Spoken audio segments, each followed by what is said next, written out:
لا إله إلا الله وكل محتاج.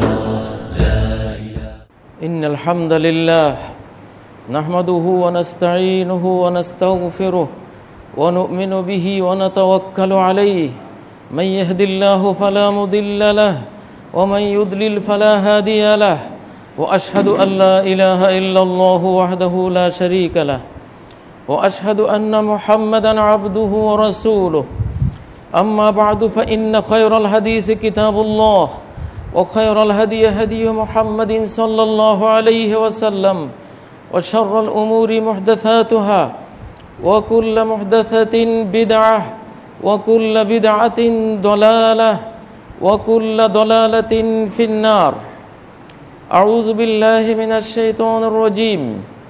بسم الله الرحمن الرحيم. والعصر إن الإنسان لفي خسر إلا الذين آمنوا وعملوا الصالحات وتواصوا بالحق وتواصوا بالصبر. ويقول عز من قائل قل هذه سبيلي أدعو إلى الله على بصيرة أنا ومن اتبعني وسبحان الله وما أنا من المشركين. ويقول عز من قائل ادع إلى سبيل ربك بالحكمة والموعظة الحسنة وجادلهم بالتي هي أحسن. ويقول عز من قائل قل إن كنتم تحبون الله فاتبعوني يحببكم الله ويغفر لكم ذنوبكم والله غفور رحيم. ويقول عز من قائل هو الذي أرسل رسوله بالهدى ودين الحق ليظهره على الدين كله ولو كره المشركون. ويقول الرسول صلى الله عليه وسلم من دعا إلى هدى كان له مثل أجور من تبعه من غير أن ينقص ذلك من أجورهم شيئا ومن دعا إلى ضلالة كان عليه من مثل آثام من تبعه من غير أن ينقص ذلك من أجورهم شيئا. رواه মুসলিম। সমস্ত প্রশংসা নিবেদন করছি মহান আল্লাহ রাব্বুল ইজ্জত আল জালালের জন্য, যিনি আমাদের সৃষ্টিকর্তা, আমাদের লালন পালন কর্তা, যিনি আমাদের মালিক, আমাদের মুনিব, যিনি আমাদের অভিভাবক, যিনি আমাদের শাহানশাহ রাজাধিরাজ, যিনি আমাদের একমাত্র মাবুদ, আমাদের একমাত্র বাদশাহ, আমাদের একমাত্র স্রষ্টা, পালনকর্তা, রিজিকদাতা, জীবন মৃত্যুদাতা। অতঃপর সালাত ও সালাম প্রেরণ করছি মুহাম্মদুর রাসূলুল্লাহ সাল্লাল্লাহু আলাইহি সাল্লামের প্রতি, যার আনুগত্য, স্বীকৃতি, যার শরিয়ার পরিপূর্ণ সমর্থন, তার নিষিদ্ধ সকল কাজ থেকে জীবনকে পরিচ্ছন্ন না রাখলে কোনো মানুষই ইহকালেও সফল হবে না, পরকালেও সফল হবে না। সালাত ও সালাম প্রেরণ করছি তার সকল সাহাবী, তার আজওয়াজে মুতাহহারাত, তার পবিত্র বংশধর, কিয়ামত পর্যন্ত তার অনুসারীবৃন্দের প্রতি। সম্মানিত মুসল্লিয়ানে কেরাম, আজকে আমার খুতবার বিষয়বস্তু হলো আদ-দাওয়াতু ইলাল্লাহ, আল্লাহর দিকে আহ্বান করা। মানব জাতিকে, জিন জাতিকে আল্লাহর দিকে দাওয়াত দেয়া। যদিও জিন জাতিকে আমরা দেখি না, কিন্তু মানব জাতিকে দাওয়াত দিলে সেই দাওয়াত জিনদের জন্য বর্তায়, যেহেতু অদৃশ্যভাবে তারাও আমাদের দাওয়াত শোনে, আমাদের বক্তব্য শোনে, আমাদেরকে এমনভাবে দেখে যেভাবে আমরা তাদেরকে দেখতে পাই না। সেজন্য আল্লাহর দিকে দাওয়াত, দাওয়াতুস সাকালাইনে ইলাল্লাহ, দুটি জাতি, মানব জাতি আর অদৃশ্য জিন জাতি, এই দুই জাতিকে আল্লাহর দিকে দাওয়াত দেয়া, এটি হলো আজকের খুতবার বিষয়বস্তু। প্রিয় ভাইরা,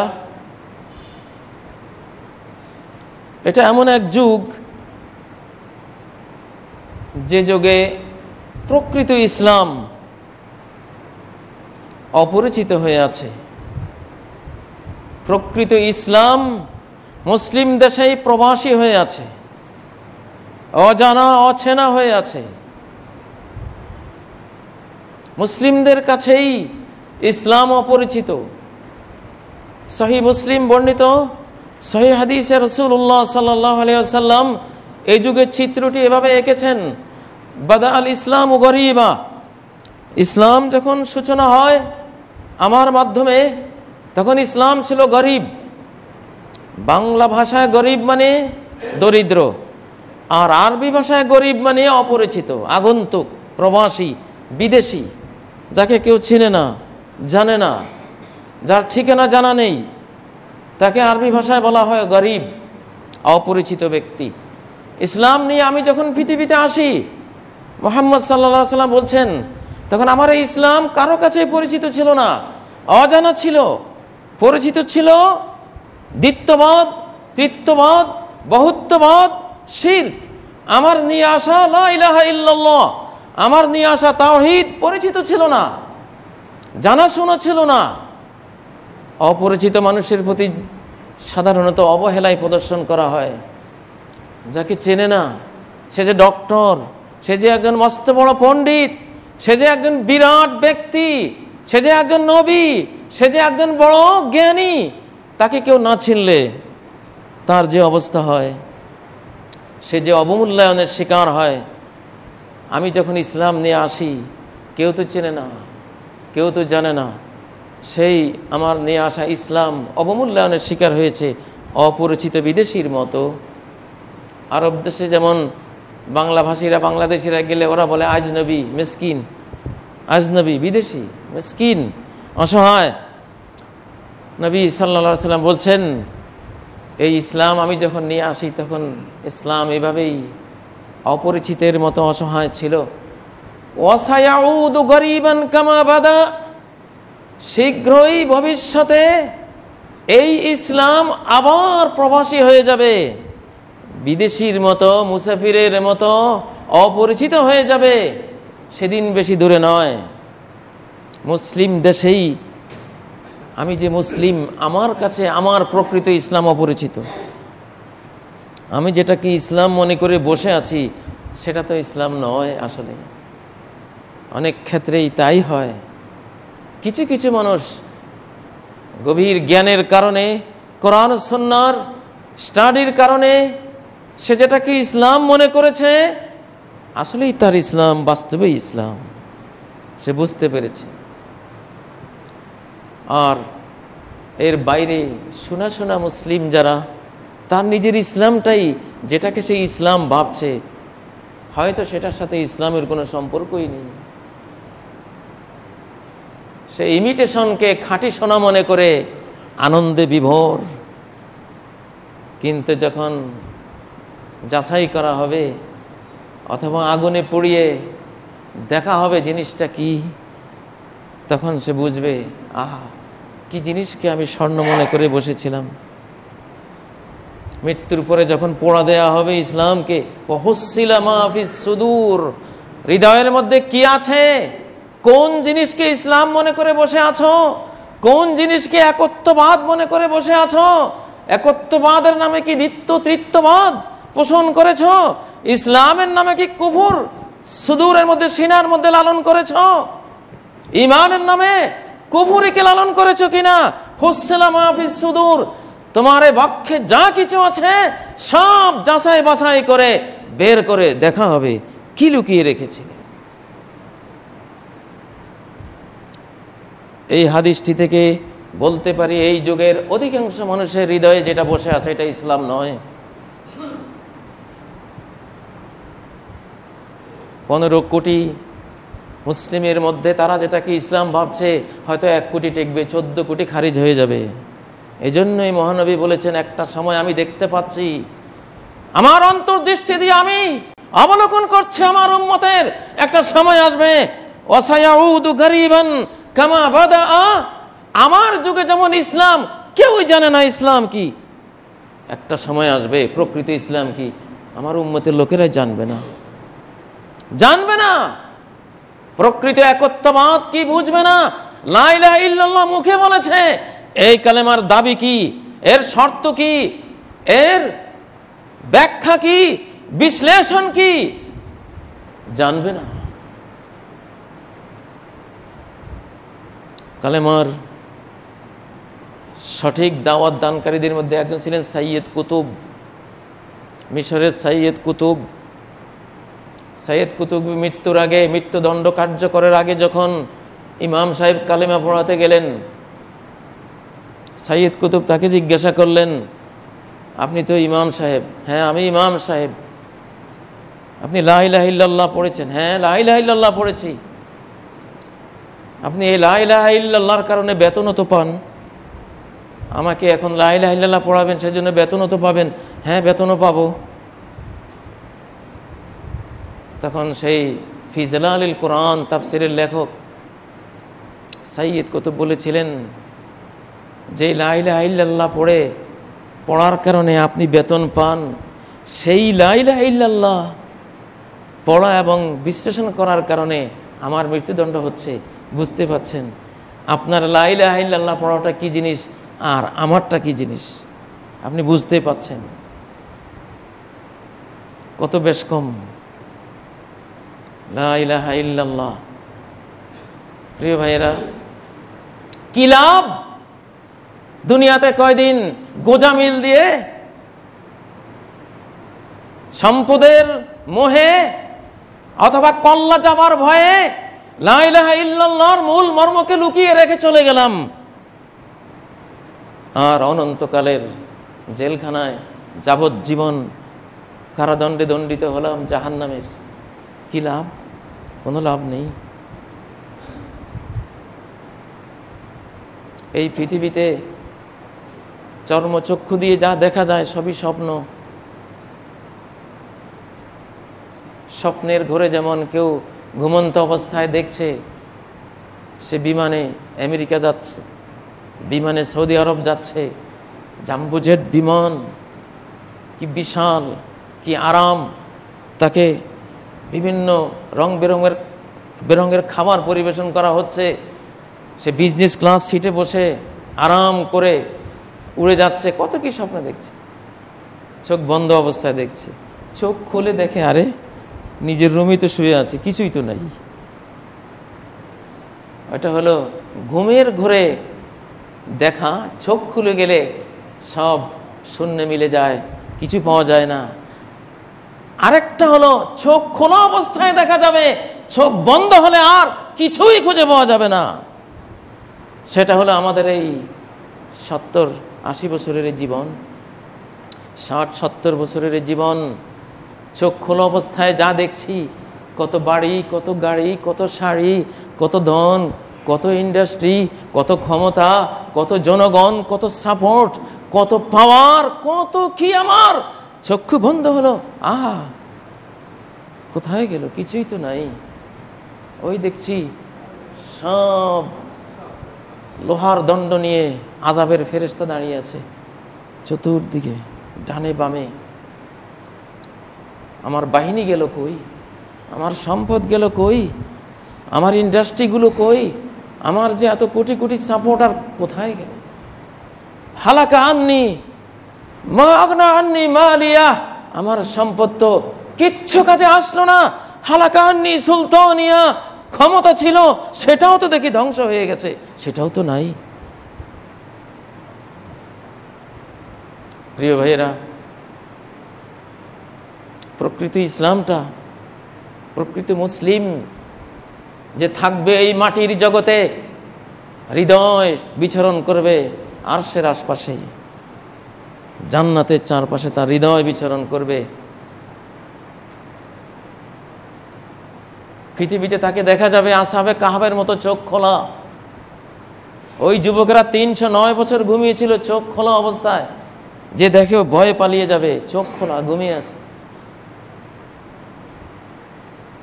চোখ খোলা। যারা খাঁটি মুসলিম, চোখ তো খোলা, দেখা যাবে সব বুঝি দেখছে। সে তাকিয়ে আছে কারখানার দিকে, তাকিয়ে আছে ওই বিল্ডিং এর দিকে, কিন্তু আসলে তার মন তাকিয়ে আছে আরেক জগতের দিকে। চোখ খোলা হলে কি হবে? চোখটাই জগতে নাই। একটা পদক্ষেপ দিতে সে ভাবে জাহান্নামের দিকে তার কল্পনা চলে গেছে। এই সিনেমায় যে ঢুকবো, কোথায় নিয়ে যাবে? এই মসজিদে যে ঢুকছি, কোথায় নেবে? ঢোকার সময় তার কল্পনা চলে গেছে 7 আকাশের উপরে, সিনেমায় ঢোকার সময় কল্পনা চলে যাবে 7 জমিনের নিচে। জাহান্নাম 7 জমিনের নিচে বসে আছে, জাহান্নামের উপরে ঘরবাড়ি বেঁধে সিনেমার নাটক তৈরি করে কি আরামছে দেখছি। জাহান্নামের উপরে, যে জাহান্নাম থেকে 7 আসমান 7 জমিন পানা ছায়, সেই জাহান্নামের উপরে বসে পাপাচারে লিপ্ত হয়ে আছে। হুফফাতিন নারু বিশ-শাহাওয়াত, নবী সাল্লাল্লাহু আলাইহি ওয়াসাল্লাম বলেছেন হুফফাতিল জান্নাতু বিল মাকারে, জান্নাতকে ঢেকে দেয়া হয়েছে সমস্ত কষ্টকর বস্তু দিয়ে, কর্ম দিয়ে, আমল দিয়ে। আর জাহান্নামকে ঢেকে দেওয়া হয়েছে সব মিষ্টি, মজা, স্বাদ, এনজয় করার মতো সব বিষয় দিয়ে জাহান্নামকে ঢেকে দেয়া আছে। আজকে জাহান্নামের পথে চললে পুলিশ পাহারা দিয়ে করে দিবে, আপনার কি আরাম। গানের মজলিস করুন, সব বাহিনীরা আপনার পক্ষে পাহারা দেবে। সারা বিশ্বের অবস্থা এই, আমি বাংলাদেশের কথা বলছি না, সারা ওয়ার্ল্ডের অবস্থা। আপনি গায়িকা হন, গায়ক হন, আপনাকে সব ধরনের সুযোগ সুবিধা দিয়ে সেলিব্রিটি বানিয়ে আপনাকে কত ফুলের তোড়া উপহার দেওয়া হবে। এই ফুলের তোড়ার নিচে জাহান্নাম বসে অপেক্ষায় আছে। আয় আয়, তুই, আমি রেডি তোর জন্য। আর বর্তমান এই বিশ্বে ছোট্ট মাটির গ্রহে আল্লাহর কথা বলতে গেলে অনেক বিপদ। বিজাতিরা আল্লাহওয়ালা মানুষদের টুপি, আল্লাহওয়ালা মানুষদের ড্রেস, আল্লাহওয়ালা মানুষদের আল্লাহু আকবার, আল্লাহওয়ালা মানুষদের ধ্বনি ইত্যাদি নকল করিয়ে একদল লোককে দিয়ে গোটা ইসলামকে কলুষিত করে ফেলেছে। সেই মেকি, সেই প্রতারক, সেই আহাম্মক কিছু লোকের কারণে সারা বিশ্বের আল্লাহওয়ালা মুসলিমগুলি তাদেরকেও একই পাল্লায় মাপা হচ্ছে। মাদ্রাসা কি করেন? মাদ্রাসা বিরাট ক্যামেরা নিয়ে, ও জানে ওখানে কি পড়ানো হয়, কোরআন পড়ানো হয়, হাদিস পড়ানো হয়, তারপরও ক্যামেরা নিয়ে ওখানে হাজির। আর যেখানে সন্ত্রাস সেখানে যাবে না। কোন মুসলিম, কোন মাদ্রাসা আল্লাহওয়ালা, আমি তো মাদ্রাসার একজন ওস্তাদ, জীবনে তো একটা ছাত্রকে থাপ্পড় দেওয়ারও মনটা চাইনি, একটা থাপ্পড় দিই। আমরা যেসব ওস্তাদদের কাছে পড়েছি তাদের হাজারের মধ্যে 999 জন এই চরিত্রের ছিলেন। প্রিয় ভাইয়েরা, প্রকৃত ইসলাম আজকের পৃথিবীতে অপরিচিত। এটা মানুষ জানে না। এটা বলতে গেলে সবাই খেপে যাবে, ভালো লাগবে না। প্রকৃত ইসলামটা বললে আর ভালো লাগবে না। অনেকের কাছে ওয়াসায়াউদু গারিবান কামা বাদা, এই ইসলাম সূচনা পর্বের মতোই আগামী বিশ্বে একসময় মুসলিমদের সমাজেই অজানা অচেনা হয়ে যাবে, অপরিচিত হয়ে যাবে। ফাতুবা লিল গোরাবা, অপরিচিত ইসলামকে বুকে নিয়ে যারা অপরিচিত হয়ে থাকবে তাদের জন্য আমি মুহাম্মদুর রাসূলুল্লাহ সুসংবাদ দিয়ে গেলাম জান্নাতের। মুহাম্মদ সাল্লাল্লাহু আলাইহি ওয়াসাল্লাম বলছেন, ফাতুবা লিল গোরাবা, গোরাবা হয়ে থাকো। বাংলাদেশের মাদ্রাসাগুলিতে গোরাবা ফান্ড আছে, এখানে গোরাবা বললে বুঝে দরিদ্র। কেমনে যে এই শব্দটা এইভাবে বিকৃত হয়ে গেল। গোরাবা মানে মুসাফির, প্রবাসী, অপরিচিত, বিদেশি, এদেরকে বলা হয় গোরাবা। কিন্তু আরবি ভাষার এই শব্দটি বাংলা ভাষায় এসে অর্থ নিয়েছে দরিদ্রের, ফকির। আরবিতে দরিদ্রকে বলা হয় ফকির, বাংলাদেশে হয়েছে গরিব, গোরাবা, গোরাবা ফান্ড। আপনাদের এই মসজিদও আছে কিনা জানি না গোরাবা ফান্ড, বাংলাদেশের বিভিন্ন মাদ্রাসায় মসজিদে আছে। কিন্তু নবীজি বলছেন গোরাবা মানে ফকির না, মিসকিন না, গোরাবা মানে অপরিচিত।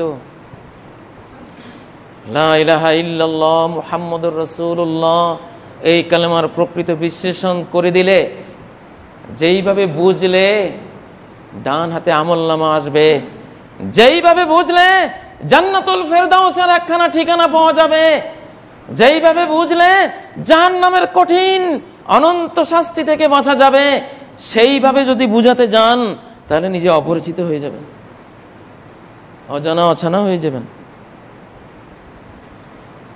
আর যদি বলেন লা ইলাহা ইল্লাল্লাহ মানে লা ইলাহা ইল্লাল্লাহ পড়ো, আবার যেখানে যা পাও পূজা করো, হুজুর পূজা করো, কবর পূজা করো, পীর পূজা করো, মাজার পূজা করো, নেতা পূজা করো, অর্থ পূজা করো, নিজের মনের পাগল মন রে তুই কেন এত কথা বলিস, পাগল মনের যা প্রবৃত্তি আছে প্রবৃত্তির পূজা করো, নারী পূজা করো, ডলার পূজা করো, লা ইলাহা ইল্লাল্লাহ পূজা করো, লা ইলাহা ইল্লাল্লাহ বলো, এগুলি সব ঠিক থাকো, ঠিক রাখো।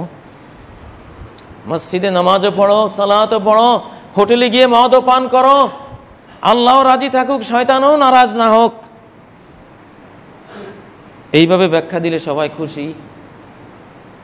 খুব সুন্দর ইসলাম, মডারেট মুসলমান, এই ধরনের ইসলাম নিয়ে তো কোনো সমস্যা নেই। কিন্তু বিপদ হয়ে যাবে যদি বলি লা ইলাহা ইল্লাল্লাহ। এই কালেমা পড়ার পরে এই কালেমাওয়ালা মানুষটি কিয়ামতের ময়দানে শুধু একটি জিনিসের জন্য দুঃখ করবে, আর কোনো দুঃখ করবে না, কোনো জিনিসের জন্য আফসোস করবে না। একটা জিনিসের জন্য আফসোস করতে হবে। সেই জিনিসটি কি? সহিহ হাদিসে রাসূলুল্লাহ সাল্লাল্লাহু আলাইহি সাল্লাম বলেছেন, ওই মুহূর্ত যে লা ইলাহা ইল্লাল্লাহ বলার পরে সে যদি একটা সেকেন্ড, একটা মুহূর্ত কাল আল্লাহকে ভুলে গিয়ে পৃথিবীতে কাটিয়ে থাকে, ওই মুহূর্তটির জন্য কিয়ামতের ময়দানে বহু দুঃখ, বহু আফসোস প্রত্যেক মুমিনকে, প্রত্যেক লা ইলাহা ইল্লাল্লাহ ওয়ালাকে করতে হবে, আফসোস করবে। এই কেমন লা ইলাহা ইল্লাল্লাহ যে একটা সেকেন্ড যদি এই আল্লাহকে ভুলে যান তাহলে বিরাট দুঃখের কারণ হয়ে যাবে। এটা কেমন লা ইলাহা ইল্লাল্লাহ ইবনে আদম ইজা মা যাকারতানি শাকারতানি, আদমের ছেলে মেয়ে আমাকে যতক্ষণ মনে রাখবা ততক্ষণ আমার শুকরিয়া, আমার আনুগত্য ইবাদতে তুমি লিপ্ত থাকবা। ওয়াইজা মা নাসিতানি কাফারতানি, যেই মুহূর্তে ভুলে গেলা সেই মুহূর্তে তুমি কুফরি করে ফেললা। ফল বিক্রয়ের সময়, কাঁঠাল বিক্রয়ের সময় কাঁঠালের পচা দিকটা নিচে, ভালো দিকটা উপরে দিয়ে বসে আছে। আবার আরেকজন তার কাঁঠালের পচা দিকটা উপরে দিয়ে, ভালো দিকটা নিচে দিয়ে বসে আছে। কিরে বাবা তোমারটা এমন কেন? আরে এটা উল্টিয়ে দেখা গেল যে নিচে পচা। কি বেশ কম দুজনের কাঁঠালের মধ্যে, তুমি এমন করছো কেন? ভাই পচাটা যদি না দেখাই, ক্রেতাকে যদি ধোকা দেই, কিয়ামতের ময়দানে আল্লাহর কাছে কি জবাব দেব? সেদিন তো সে আমার কবুল হওয়া নেক আমলগুলি নিয়ে টান দেবে। ওই ভয়ে পচাটা উপরে রাখলাম, দেখে সে পছন্দ করলে পচা সহই নেবে, পছন্দ না করলে না নেবে। নবী সাল্লাল্লাহু আলাইহি ওয়াসাল্লাম মদিনার গমের মার্কেটে ঢুকলেন। গমের বিশাল স্তূপ দেখে মনে হলো দেখি জাহের বাতেন ভেতর বাহির এক সমান আছে কিনা। উপরে তো গমগুলো খুব শুকনো ভালো দেখাচ্ছে, ভিতরে হাত দিয়ে বের করে আনলেন ভিজা, তোমার উপরে শুকনো ভিতরে ভিজা কেন? তার মানে এই লোক আল্লাহকে ভয় পায়নি। লা ইলাহা ইল্লাল্লাহ বলার পরে গম বিক্রির মুহূর্তে এসে কালেমাকে বলেছে। নবীজি ভিজা গমগুলি বের করে বললেন, মান গাসসানা ফালাইসা মিন্না, যে আমার উম্মতকে এইরকম প্রতারণা করে সে আমার উম্মতই নয়, আমার উম্মতই নয়। লা ইলাহা ইল্লাল্লাহ বলার পরে একজন প্রেসিডেন্ট, একজন নাগরিক, দুজনের মামলা বিচারকের কাছে। মামলাটি হলো প্রেসিডেন্ট সাহেবের বর্ম, নাগরিক খ্রিস্টান নাগরিক, তার হাতে। নাগরিক বলছে এই বর্ম আমার। প্রেসিডেন্ট বলছেন, প্রেসিডেন্ট আলী, খলিফা আলী কাররামাল্লাহু ওয়াজহু বলছেন এই বর্ম আমার, রাস্তায় পড়ে গিয়েছিল। এই যুগের বিচারক হলে তো প্রেসিডেন্ট সাহেব বলছেন এটা ওনার বর্ম, তুই বেটা কোত্থেকে আসলি? ও তো হয়তো দুনিয়া থেকেই চিরতরে হারিয়ে যেত।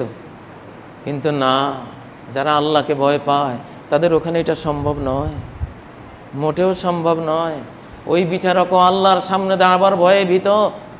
ওই যিনি প্রেসিডেন্ট তিনিও আল্লাহর সামনে দাঁড়িয়ে ফয়সালার ভয়ে ভীত। বিচারক বললেন, প্রেসিডেন্ট সাহেব আপনার সাক্ষী দেন, এই বর্ম যে আপনার। ও তো বলছে এটা তার। প্রেসিডেন্ট বললেন, আমার সাক্ষী আমার ছেলে হাসান, আমার ছেলে জানে এটি আমার। বিচারক বললেন, না, পিতার পক্ষে পুত্রের সাক্ষ্য গ্রহণযোগ্য নয়, কারণ এই সাক্ষ্যকে মানুষ সন্দেহের দৃষ্টিতে দেখবে, বলবে যে পুত্র তো পিতার পক্ষে বলবেই। যতই পুত্র এখানে সত্য সাক্ষ্য দিয়ে থাকুক না কেন, এটা সন্দিগ্ধ থাকবে। অতএব ইসলামের এটা নিয়ম নয় যে কোনো পিতার পক্ষে পুত্র সাক্ষ্য দেবে, আপনার এই সাক্ষ্য গ্রহণযোগ্য নয়, আপনার পুত্রকে সাক্ষী হিসেবে আমি নিলাম না। রায় পেয়ে গেল ওই নাগরিক যে বর্মটা তোমার। প্রেসিডেন্ট হেরে গেলেন, হেরে গিয়ে বিদায় নেবেন। এই সময় ওই খ্রিস্টান নাগরিক বলছে, থামুন, এই যদি হয় আপনাদের বিচার তাহলে নেন, এই বর্ম আসলে আপনার। আলী, দিলাম আপনাকে বর্মটা, আর আমি আজকে মুসলমান হলাম। পৃথিবীতে কি এমন অধীনস্থ বিচারক আছে যে তার প্রেসিডেন্টের বিরুদ্ধে রায় দিতে পারে? এই পৃথিবীতে কি এমন বিচার ব্যবস্থা সম্ভব? এটা যদি সৃষ্টিকর্তার দেয়া বিচার ব্যবস্থা না হতো, এটা কোনোদিন সম্ভব হতো না। আমি বুঝলাম তোমাদের এই দিনটা আল্লাহর দিন, এটি আল্লাহর দেয়া ব্যবস্থা, এজন্য সম্ভব হয়েছে। যাও আলী, বর্ম তোমার, আমি আজকে ইসলাম কবুল করলাম। আলী বললেন, এই যদি হয় তোমার অভিব্যক্তি, তো নাও, এই বর্মটা তোমাকে গিফট করলাম, নিয়ে যাও।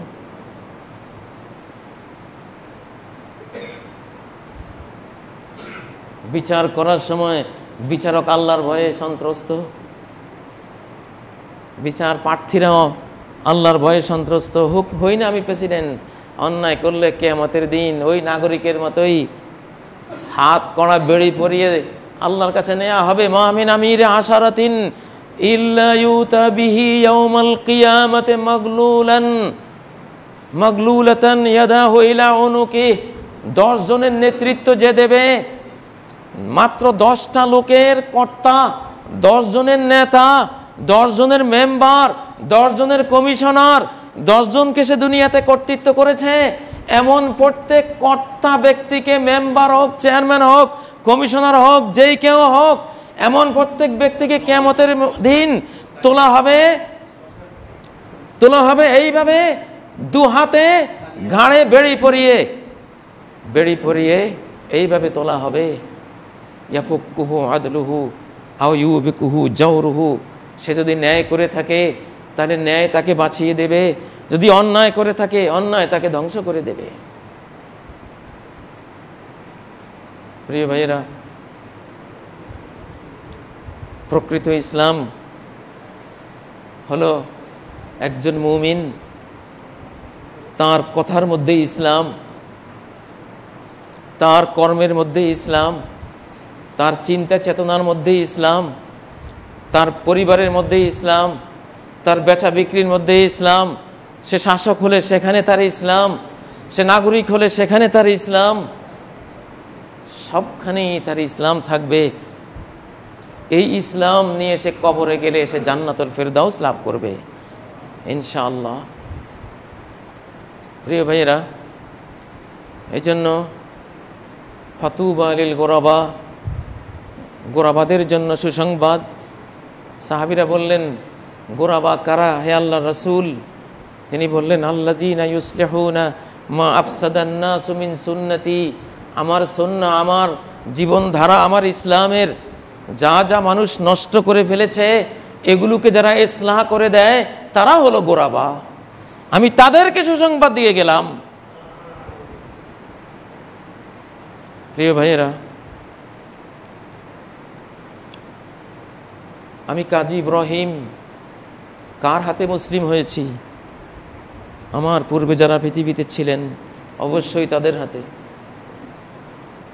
আমি কাজী মোহাম্মদ ইব্রাহিম, কারা আমাকে এই জ্ঞানটি শিক্ষা দিয়েছেন?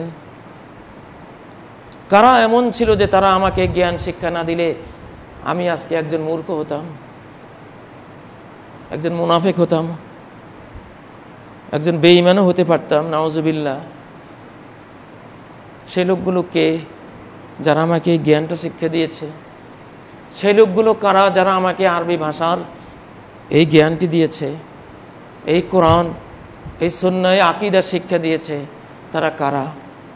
অবশ্যই আমার আগের যুগের মানুষগুলো, আমার আগের প্রজন্মের সদস্যগুলো, আমার পিতা, আমার মাতা, আমার উস্তাদ, আমার সমাজের যারা আজকে নেই, বেঁচে নেই, তারা। এই জন্য প্রত্যেক বর্তমান প্রজন্মের উপরে ফরজ তার ভবিষ্যৎ প্রজন্মকে পুরো দিন এমনভাবে শিক্ষা দিয়ে যাওয়া, আল্লাহর দিকে দাওয়াত এমনভাবে দিয়ে যাওয়া যাতে গোটা জীবন সে ধন্য হয়ে, মুসলিম হয়ে, মুমিন হয়ে এই পৃথিবীতে জীবন কাটিয়ে অনন্তকালের সাফল্যের জান্নাতের দিকে চলে যেতে পারে। আমরা কি পারি না এই সৌভাগ্য অর্জন করতে? এই জন্য সূরা ইউসুফের 8 নম্বর আয়াতে মুহাম্মদ সাল্লাল্লাহু আলাইহি সাল্লামকে আল্লাহ বলেছেন, কুল, তুমি বলো, হাজিহি সাবিলি, এই হলো আমার পথ, এই হলো আমার রাস্তা, আদু ইলাল্লাহ। কি সেই রাস্তা, কি সেই পথ, কি সেই মিশন ভিশন, কি সেই লাইফ স্টাইল, কি সেই চেতনা মূল্যবোধ? সেটা কি? আদু ইলাল্লাহ। আমার মিশন ভিশন, আমার চেতনা, আমার পথ পন্থা, আমার ওয়ে হলো আদু ইলাল্লাহ। আমি একজনের দিকে ডাকি, আর কোনো কিছুর দিকে ডাকি না। পৃথিবীতে যার জন্য আসা আমি তার দিকে ডাকি, যিনি আমাকে জীবন দিয়েছেন তার দিকে ডাকি, যার কাছে আমাকে তোমাকে প্রত্যেককে যেতে হবে তার দিকে ডাকি, যার 1 সেকেন্ডের হেফাজত না হলে মহাবিশ্ব চক্ষের পলকেরও আগে লণ্ডভণ্ড হয়ে অস্তিত্ব থেকে হারিয়ে যাবে, আমি তার দিকে ডাকি।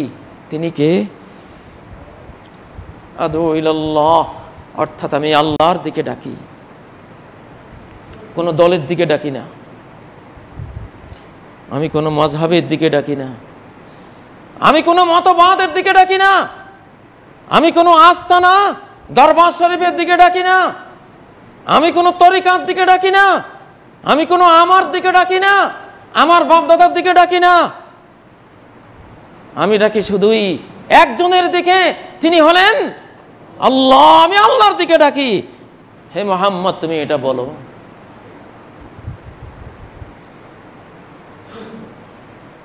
যারা আল্লাহর দিকে ডাকে তারা বই লিখলে বইতে লেখে, কেউ যদি আমার এই বই প্রচার করেন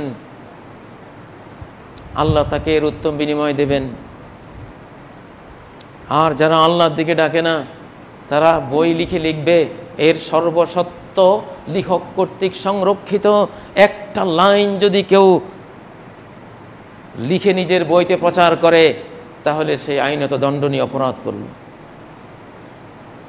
আমার এই বইয়ের একটা পৃষ্ঠাও আমার অনুমতি ছাড়া প্রচার করতে পারবে না।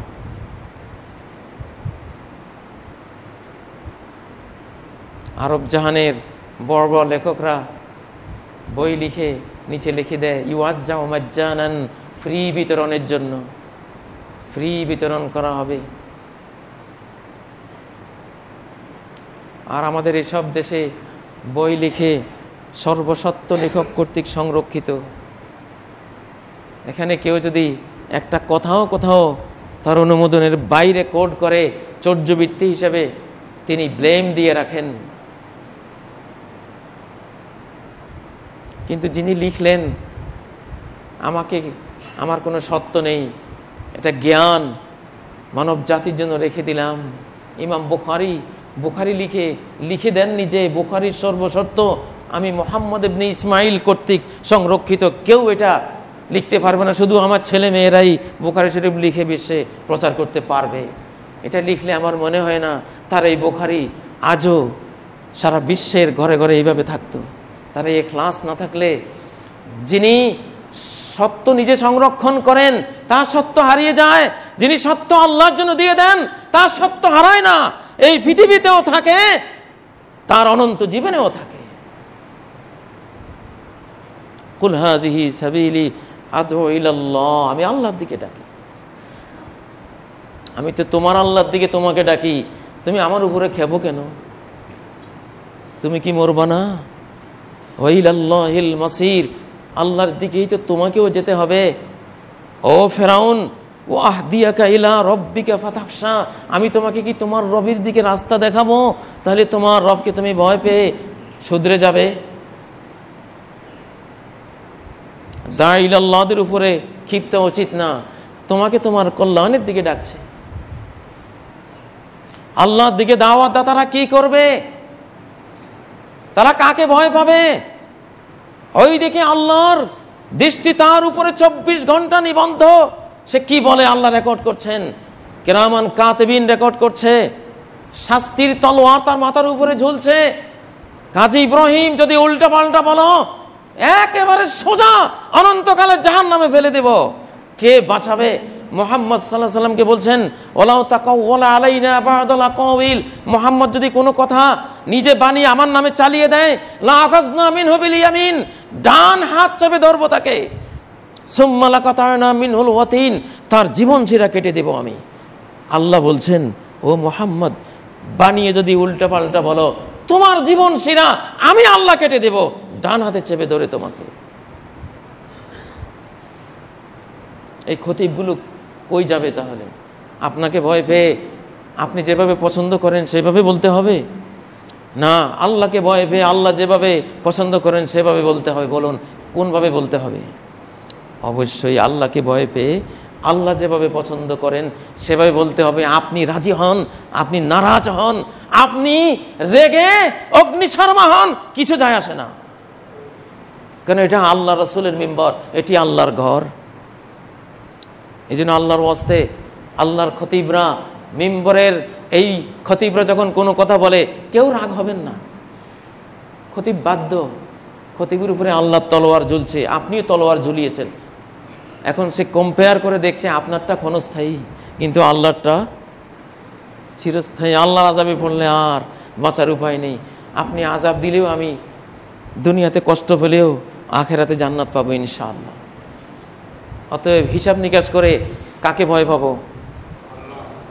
আল্লাহকে ভয় পেতে হবে। লা ইলাহা ইল্লাল্লাহ। প্রত্যেক মুসলমান যারা এই কালেমার এই সাক্ষ্যের মর্ম বুঝেন, তার উচিত তার ছোট্ট শিশুটাকে এই সাক্ষ্যের তর্জমাটা বুঝিয়ে দেয়া। লা ইলাহা ইল্লাল্লাহ, আমার ছোট্ট শিশু কালেমা পড়েছ, তোমার আল্লাহ ছাড়া কেউ নাই, সত্য কোনো মাবুদ নাই, কেউ তোমাকে খাওয়ায় না। প্রতিটি চাল, প্রতিটি ধান, প্রতিটি গম, প্রতি বিন্দু পানি, প্রতি বিন্দু অক্সিজেন, তোমার প্রতি মুহূর্তের এই জীবন, সব কিছু তোমাকে দিচ্ছেন একজন, তিনি কে? আল্লাহ।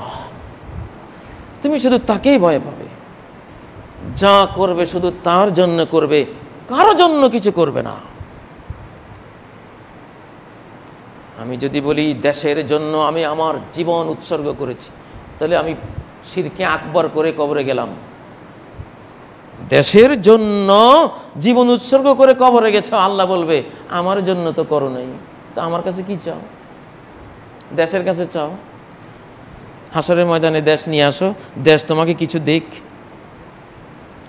জন্য শুধু আল্লাহর, জন্যটা আর কারো না। মানব জীবনের জন্যগুলি শুধু আল্লাহর পাওনা। দেশের জন্য জীবন উৎসর্গ করেছি এটা বলতে পারো না। তুমি বলবে আল্লাহর জন্য আমি দেশের পেছনে জীবন উৎসর্গ করেছি, কথাটা বলা যাবে। কিন্তু জন্যটা কাকে দিয়ে? আল্লাহকে দিয়ে বলতে হবে আমি আল্লাহর জন্য এই মুসলিম দেশের পেছনে জীবনটা উৎসর্গ করে রেখেছি। এবার ঠিক আছে। আর আল্লাহকে মাইনাস করে দেশের জন্য জীবন উৎসর্গ, শেষ। একত্ববাদ হলো পুলসিরাতের মতো, আহাদ্দা মিনাস সাইফ ওয়া আদাক্কা মিনাস শার, চুলের চেয়েও বেশি চিকন, তলোয়ারের চেয়ে বেশি ধার। সেই কোন পুল? ওই পুলসিরাত পার হইতে হবে। এটাই দুনিয়াতে তাওহীদ, একত্ববাদ। একটু ডান বাম হইলে শেষ। আমি দেশের জন্য জীবন উৎসর্গ করেছি এইভাবে না বলে আমি আল্লাহর জন্য দেশের পেছনে জীবন উৎসর্গ করেছি। আমি এই জনগণের জন্য আমার সমস্ত সম্পদ বিলিয়ে দিয়েছি, জনগণের জন্য। শিরকে আকবর। বলতে হবে আল্লাহর জন্য, জনগণের উদ্দেশ্যে এই সম্পদ আমি বিলীন করে দিয়েছি। জন্যটা কার? আল্লাহর। সাহিত্যের জন্য, কবিত্বের জন্য আমার জীবন উৎসর্গ, মুশরিক। আমি আল্লাহর জন্য আমার কবিত্বের প্রতিভাকে, সাহিত্যের যোগ্যতাকে আমি বিনিয়োগ করে দিয়েছি। কার জন্য? এটাকে বলে লিল্লাহিয়াত। কোরআন বলেছে সূরা আল আনামের 162 নম্বর আয়াত, কুল ইন্না সালাতি ওয়া নুসুকি ওয়া মাহইয়ায়া ওয়া মামাতি লিল্লাহি রাব্বিল আলামিন। বলো আমার সালাত, আমার কোরবানি, আমার সমস্ত ইবাদত, আমার বেঁচে থাকাকালীন সমস্ত কর্ম, আমার মরে যাওয়া, মৃত্যুর সময় যে শেষ নিঃশ্বাস ত্যাগ করবো সেইটা সহ লিল্লাহি। কার জন্য? কার জন্য? আল্লাহর জন্য। তো যেটা আল্লাহর জন্য হবে সেটা তো অবশ্যই আল্লাহ কিভাবে তার জন্য দিতে বলেছেন সেভাবেই করতে হবে। এটা হলো লা ইলাহা ইল্লাল্লাহ, জীবনের সবগুলো জন্য আল্লাহর উদ্দেশ্যে সঁপে দেওয়া। আশহাদু আল্লা ইলাহা ইল্লাল্লাহ ওয়া আশহাদু আন্না মুহাম্মাদান রাসূলুল্লাহ। আমি সাক্ষ্য দিচ্ছি মুহাম্মদ আল্লাহ রাসূল আমার কাছে প্রেরিত হয়েছেন। প্রত্যেককেই ভাবতে হবে আমার কাছে একজন রাসূল এসেছেন। যদি আমার জীবনে নাই, আমার যুগে নাই, এখন তাকে আমি দেখতে পাবো না, কিন্তু তিনি আমার কাছে এসেছেন। কারণ তার রেখে যাওয়া কোরআন, তার রেখে যাওয়া হাদিসের ভান্ডার আমার হাতের নাগালে। তিনি আমার প্রফেট, আমার নেতা, আমার অনুসরণীয়, তিনি আমার অনুকরণীয়। আমি সফলতা চাইলেই তার পদাঙ্ক অনুসরণ করে করে আমাকে চলতে হবে। ইমাম বুখারীকে যেমন একজন স্বপ্নে দেখেছিলেন যে মুহাম্মদ সাল্লাল্লাহু আলাইহি সাল্লাম আগে আগে যাচ্ছেন, ইমাম বুখারী পিছে পিছে হাঁটছেন। নবীজি যেখানে পা রাখেন, পা তোলার পরে ইমাম বুখারী সেখানেই পাটা রাখেন। আবার পা যেখানে দেন, পাটা তোলার পরে ইমাম বুখারী সেখানেই পাটা দেন। ব্যাখ্যাকারী বুঝিয়ে দিলেন যে ইমাম বুখারী মুহাম্মদ সাল্লাল্লাহু আলাইহি সাল্লামের একজন বাস্তবিক অনুসরণকারী, নবীর অনুকরণকারী। এই জন্য বুখারীর এত বরকত আমরা দেখি। আল্লাহর কসম, আপনারা যদি ইসলাম প্রচার করেন, কোরআন এবং নবীজির সুন্নাহ সৌন্দর্য প্রচার করেন, নিজেরা বুঝেন, মানুষকে বুঝান, বর্তমান পৃথিবীর একটা লোকও ইসলামের বাইরে থাকবে না। আমি কসম করে বলতে পারি। অবশ্যই এবার আপনারা দেখেছেন হজের পিরিয়ডে আরব জাহানে যিনি 30 বছরের অ্যাম্বাসেডর হিসেবে দায়িত্ব পালন করেছেন, ব্রিটিশ অ্যাম্বাসেডর। 30 বছর থেকে তিনি ব্রিটিশদের রাষ্ট্রদূত। এবার তিনি ইসলাম কবুল করলেন তার স্ত্রী সহ। এবং হজ পালন করলেন। ইউরোপের লোকেরা বলে আগামী দিনের ইউরোপ হবে মুসলিম ইউরোপ, মুসলিম মহাদেশ। আমেরিকানরা ভাবে আগামী দিনের আমেরিকা মহাদেশ হবে মুসলিম মহাদেশ। আমি কাজী ইব্রাহিম বলি, শুধু ইউরোপ আর আমেরিকা কেন বলো? কোরআন তো বলছে 60টা মহাদেশে হবে ইসলামের মহাদেশ। ওয়া মিন আহলিল কিতাবি ইল্লা লা ইউমিনান্না বিহি ক্বাবলা মাউতিহি। ঈসা আলাইহিস সালাম যখন আসবেন, প্রকৃত ইসলাম তো আমরা কেউ দেখি নাই। কাজী ইব্রাহিম প্রকৃত ইসলাম দেখে নাই, আপনারা কেউই দেখেন নাই, বাংলার জমিনের কেউই প্রকৃত ইসলামটা দেখে নাই। বাস্তব প্র্যাকটিক্যাল ইসলাম আমরা কেউ দেখি নাই, কারণ ইসলামের ওই খেলাফত এখন পৃথিবীতে নাই। বাস্তব ইসলামটা দেখবেন ইমাম মাহদী আসলে, ঈসা আলাইহিস সালাম আসলে প্রকৃত বাস্তব ইসলামটা আপনারা দেখবেন। তার আগেও দেখবেন কিনা জানি না, দেখলেও হয়তো পৃথিবীর কোনো সীমিত অঞ্চলে, কিন্তু গোটা ওয়ার্ল্ডবাসী প্রকৃত ইসলামকে, তার জৌলুস, তার চাকচক্য, তার সৌন্দর্য, তার শান্তিবাদিতা, তার কল্যাণময়তা, তার সফলতা, তার অর্থনৈতিক সমৃদ্ধি, তার সামাজিক সুষমা সৌন্দর্য, তার সার্বিক জৌলুস, তার সার্বিক রূপ লাবণ্য সহ মানুষ ইসলামকে দেখবে যখন, একটা লোক পৃথিবীতে ইসলামের বাইরে থাকবে না। সেই যুগটা হলো ইমাম মাহদীর যুগ, সেই যুগটা হলো ঈসা আলাইহিস সালামের যুগ। ইমাম মাহদীর 7 থেকে 9 বছর, ঈসা আলাইহিস সালামের 45 থেকে 50 বছরের একটা পর্ব সামনে আসতেছে অতি নিকটে। অতি নিকটে হয়তো একদিন রাত্রে ঘুম থেকে জেগে শুনবে ইমাম মাহদী চলে এসছেন। এখনকার দুনিয়াতে 1 ঘন্টায় দুনিয়া চেঞ্জ হয়, একদিনে এক রাতে গোটা পৃথিবীর সব কিছু পরিবর্তন হয়ে যায়। কিছুদিন আগেও তো প্রত্যক্ষ করলাম, একটা বিশেষ বিষয় দেখলাম, আগের দিন কি ছিল পরের দিন কি হলো, ওলট পালট সব কিছু ফাজাআতান হঠাৎ হয়ে যাবে। প্রিয় ভাইয়েরা, আপনারা ইসলামের সৌন্দর্যগুলি প্রচার করুন। আজকে যেমন জাতিসংঘ বলে ডেলি কয়েকবার হাত ধুতে হবে, ডেলি কয়েকবার মুখটা ধুতে হবে, ডেলি কয়েকবার পা ধুতে হবে, ডেলি কয়েকবার মুখে কুলি করতে হবে। বিশ্ব হাত ধোয়া দিবস, বিশ্ব মুখ ধোয়া দিবস। প্রিয় ভাইয়েরা, জাতিসংঘের ভাষায় যে কথাটি শুনতে আমি পাচ্ছি, এটা তো আমার ইসলামেরই বাণী। এটা তো সহিহ বুখারীর ওযু অধ্যায়, এটা তো সহিহ মুসলিমের ওযু অধ্যায়, কিতাবুল ওযু। এটা তো তিরমিজি, আবু দাউদ, নাসাই, সিলসিলাতুল হাদিস সহিহ সহ হাজারো হাদিসের ওযুর অধ্যায়, পবিত্রতার অধ্যায়ের কথাগুলি। বাথরুমে, টয়লেটে এত ভাইরাস থাকে না, মোবাইল ফোনটাতে যত ভাইরাস থাকে। কারণ মোবাইলটা কেনার পরে 4, 5, 10 বছর ব্যবহার করলেন, একদিনও ধুলেন না, কত হাজার লক্ষ কোটি ভাইরাস কিলিবিলি করে আপনি দেখেন না। মোবাইলটা হাতে হ্যালো করে সে হাতে খাচ্ছেন, লাখ লাখ ভাইরাস পেটে ঢুকে যাচ্ছে। এই জন্য এখন পর্যবেক্ষণে দেখা যাচ্ছে বাথরুমে, টয়লেটেও এত ভাইরাস থাকে না, মোবাইলে, আইফোনে, আইপ্যাডে যত হাজার কোটি ভাইরাস থাকে। এই জন্য বিশ্ব এখন ইসলামী ওযুর দিকে চলে এসেছে। বিশ্বে এখন ওযুর ক্ষেত্রে, পবিত্রতার ক্ষেত্রে ইসলাম কায়েম হয়েছে, আলহামদুলিল্লাহ। ওরা বলছে ডেলি কয়েকবার মুখ ধুতে হবে, ভাইরাসে ভর্তি হয়ে থাকে, ডেলি কয়েকবার হাত ধুতে হবে, পা ধুতে হবে, কুলি করতে হবে। আপনার শিশুকে আপনি বুঝাবেন, বাবা 1400 বছর আগে নবীজিতে বলেছেন, এখন তুমি যে কম্পিউটার চালাও, মোবাইল ইউজ করো, যন্ত্রপাতি ইউজ করো, ভাইরাসে ভরা। তুমি মাইক্রোস্কোপ কোনো যন্ত্র দিয়ে দেখতে পাইলে তুমি দেখবা কি পরিমাণ। এই জন্য মুহাম্মদ সাল্লাল্লাহু আলাইহি সাল্লাম উম্মি নবী, আরব জাহানের নবী, তিনি আল্লাহর জ্ঞান প্রাপ্ত ছিলেন।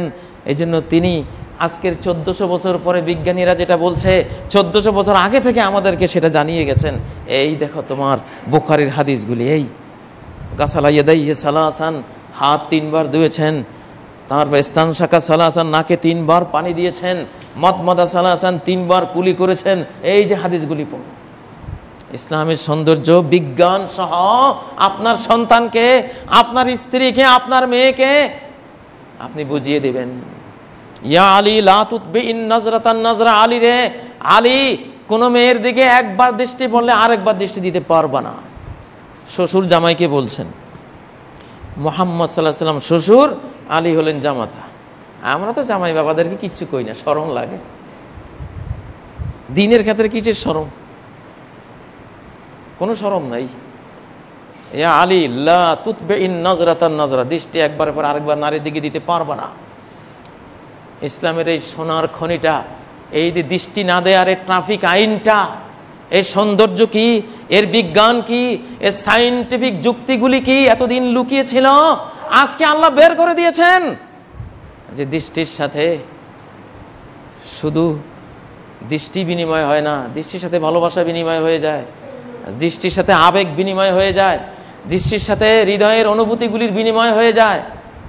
পুরুষ যখন নারীর দিকে তাকায় তার চোখের পুতুলটা বড় হয়, নারী যখন ওই বড় পুতুল চোখের মণিটা দেখে সে বুঝে কোন দৃষ্টিতে সে আমাকে দেখেছে। এই জন্য দৃষ্টির মাধ্যমে ভালোবাসার বিনিময় হয়ে সংসার নষ্ট হয়, চরিত্র নষ্ট হয়, তারপর সংসারে আগুন ধরে, স্বাস্থ্য নষ্ট হয়, আল্লাহর আক্রোশে পড়ে বিভিন্ন ধরনের ব্যাধিতে আক্রান্ত হয়, ডিপ্রেশনে আক্রান্ত হয়, শেষ পর্যন্ত সুইসাইড করে, আত্মহত্যা করে পৃথিবী থেকে সে বিদায় নেয়। সব কিছু সূচনাতে কি? একটা নজর, একটা দৃষ্টি।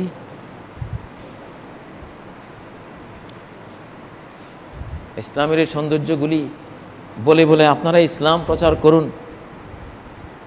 প্রিয় ভাইয়েরা, অনেককে আমি দেখছি দাড়ি কাটছেন, শরম পাবেন না। এইটা ব্রিটিশরা শিক্ষা দিয়ে গেছে, দাড়ি কাটা।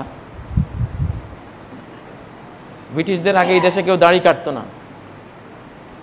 আমার ওই আইপ্যাড আছে, এখানে আইপ্যাডে আমি দেখি দাড়ি কাটলে এই গালের চামড়ার উপরে যে সূক্ষ্ম ক্ষতটা হয়, এটা মাইক্রোস্কোপ দিয়ে দেখা যায়, ক্ষত হয়ে গেছে। সেই ক্ষত জায়গার মধ্যে গোল গোল লম্বা লম্বা হাজার হাজার জীবাণু কিলবিল করতেছে। দাড়ি কাটার কারণে আপনার মুখ 24 ঘন্টা ভাইরাসে আক্রান্ত থাকে। সূক্ষ্ম ক্ষত, খুরের কারণে যে সূক্ষ্ম, এই স্কিনটা এত পাতলা, এখানে কোনো খুর চালাবার মতো কন্ডিশন আল্লাহ রাখেননি। মুখের মধ্যে আপনি খুর চালাবেন, মুখের চামড়া এটা বরদাস্ত করতে পারে না। এই জন্য ইসলাম বলেছে এখানে খুর চালাইও না। অফিরুল্লেহা আউফুল্লেহা, দাড়িকে ছেড়ে দাও, কাটতে যাও না, কাটতে গেলে নিজেরে কেটে ফেললা তুমি। লম্বা, গোল, লাল, হলুদ, কত হাজারো জীবাণু গালের মধ্যে, ভদ্রলোক তো দেখতে পাচ্ছে না, কিন্তু মুহাম্মদ সাল্লাল্লাহু আলাইহি সাল্লাম ওহীর জ্ঞান দিয়ে দেখেছেন। এই জন্য বলেছেন এটা কাটতে যেও না। এই জন্য এখন সারা ওয়ার্ল্ডের সংস্কৃতিতে চলে এসছে, দাড়ি রাখা আরম্ভ হয়েছে। তরুণরা এখন দাড়ি রাখে, কিন্তু লম্বা করতে পারে না। লম্বা করলে এক বিপদ, একটু খাটো করে রাখলে আরেক বিপদ। এই জন্য ফ্যাশনেবল দাড়ি একটু কালো করে ছোট ছোট করে রাখে, এইটাতে কোনো বিপদ নাই, ফ্যাশন। বাবারে রাখো, তবুও ভালো, রাখা শুরু হোক না, রাখা শুরু হোক না, অন্তত ভাইরাস তো আর থাকবে না। দাড়ির ভেতরে ভাইরাস টেকে না, কারণ ভাইরাস কোনো খাদ্য পায় না, কোনো জখম নাই। জখম নাই বলে সে রক্ত শুষতে পারে না, এটা ফ্রেশ আছে, সুস্থ আছে। যখন সে খুর চালাবে, ভাইরাসগুলি তাদের খাদ্যের মৌকা পেয়ে গেল, খনি পেয়ে গেল। ওই আহত ক্ষত বিক্ষত স্কিনের মধ্যে তারা বসে বসে রক্ত চুষে খাবে। শেষ পর্যন্ত দাড়ি কাটতে কাটতে মুখের এই অংশের কোনো শ্রী থাকে না। শেষ বয়সে এমন বিশ্রী হয়, চেহারার দিকে তাকানো যায় না। কেন এই ক্ষতিটা করবেন? এজন্য কসম করে বলছি, ইসলামের প্রত্যেকটা জিনিসের সৌন্দর্যগুলো স্টাডি করুন, আর দাইলাল্লাহ, আল্লাহর দিকে দাওয়াত দিতে থাকুন। ইনশাআল্লাহ, ইনশাআল্লাহ আপনার এই দাওয়াতে আপনার একটি সন্তান যদি ইসলামের পথে আসে, একজন মুসলিম যদি ইসলামের পথে আসে, তাহলে আপনার জীবন ধন্য হয়ে যাবে ইনশাআল্লাহ।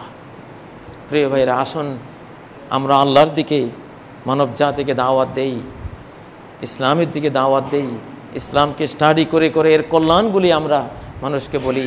আকুলু কওলি হাযা ওয়া আস্তাগফিরুল্লাহ লি ওয়া লাকুম ফাস্তাগফিরুহু ওয়া তুবু ইলাইহি ইন্নাহু হুয়াল গফুরুর রহিম।